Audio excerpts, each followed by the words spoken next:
Michelle here in the Ginger's Kitchen. I am making a bacon and egg quiche. I've got 5 slices here of a medium to thick bacon. It's hickory smoked. I'm not a big fan of the sweet bacons, but you do whatever makes you happy, okay? I'm going to cut these lengthwise because I want to dice it up before I cook it and get it crispy in whatever size chunks you desire. It's up to you, really. You have control. You have the power. Is there anything you'd like to learn how to make? Tell me what it is down below in the comments. What is your favorite quiche? What kind of cheese do you like to use in it? I like to know these things. So I have my pan here heating up. My oven is preheating to 375 degrees. I am finally using eggs from our chickens on the farm, and I'm very excited to share this with you.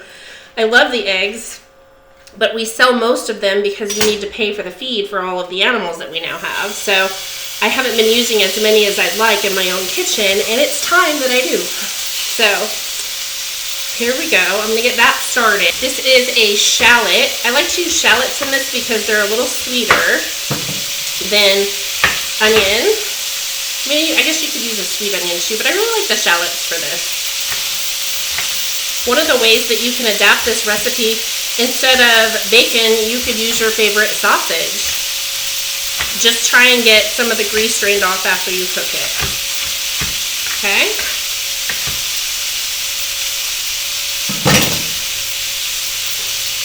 So I'm going to give this a stir. I want this to get crispy.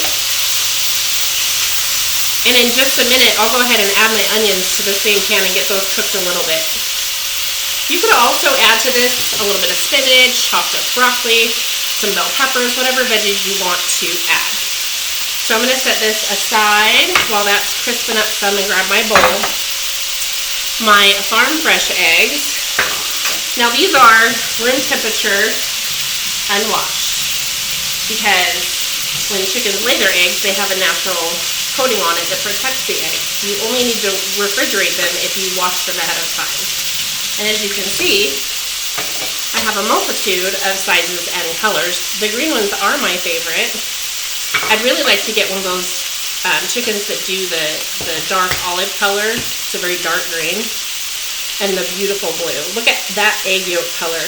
That's the difference. That's what we're going for. So there's 5 of these.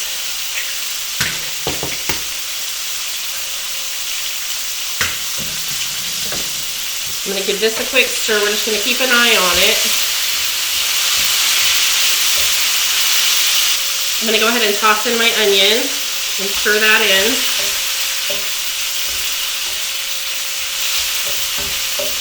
You can see, I have my bell peppers from my recent video on the counter back there. So if you haven't watched that video, go ahead and go watch that one too. They're stuffed bell peppers and delicious.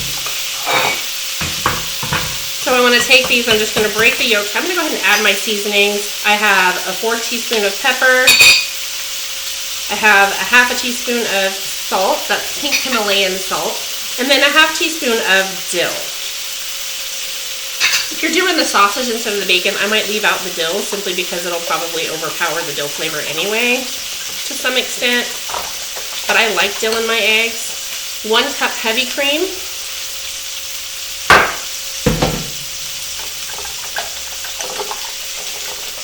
Now let's talk about the pie crust, because you know me and I like to make everything from scratch. However, I had a pie crust in my freezer.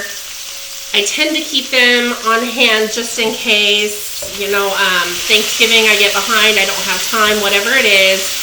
And it's been in there for a while. And I was like, you know what, I need to use it. Let's just use it for the quiche. I'll put a recipe down below for my homemade pie crust. But this one is frozen, and this is one of the reasons I don't like to use it. It's not very pretty, but who's going to know? It's going to be under the eggs, right? Who cares?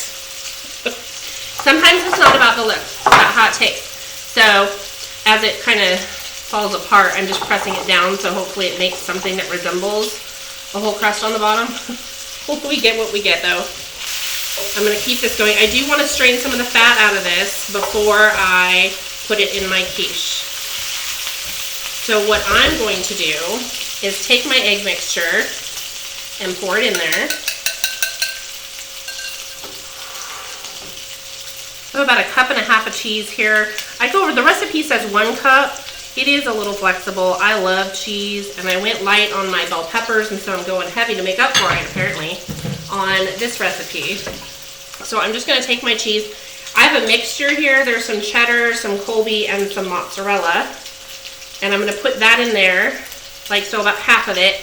Then I'm gonna get my bacon on top of that and then finish the top of it with cheese before I bake it. Okay, so what I'm gonna do is I'm gonna take that fine mesh sieve right there, turn off my bacon pan, and I'm going to attempt to get it all in here without spilling it. So I want all that bacon flavor, but I don't want all the grease from it in my food. Sorry, I know you can't see what I'm doing here, but it's literally just scraping out a pan. Okay? So I'm gonna let that drain for a minute. Kind of shake it a little bit. Taste test it. Definitely bacon. And I'm gonna spread it in here as evenly as I can.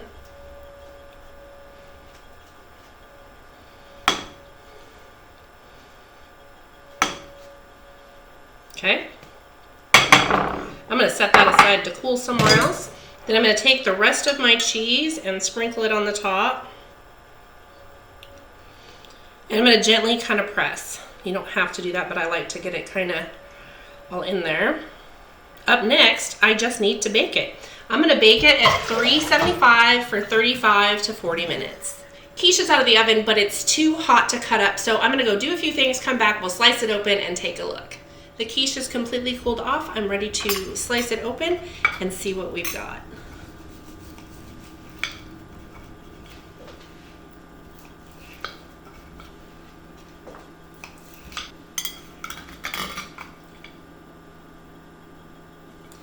Delicious looking.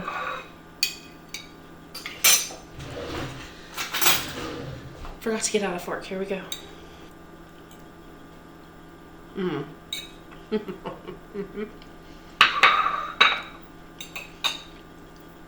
It is so delicious. That bacon, perfect. Get the thick bacon, it's worth it, and then make it crispy. Absolutely, just a little hint of dill, so good. Thanks for joining me here today in the Ginger's Kitchen, and have a delicious day. That's one boy puppy.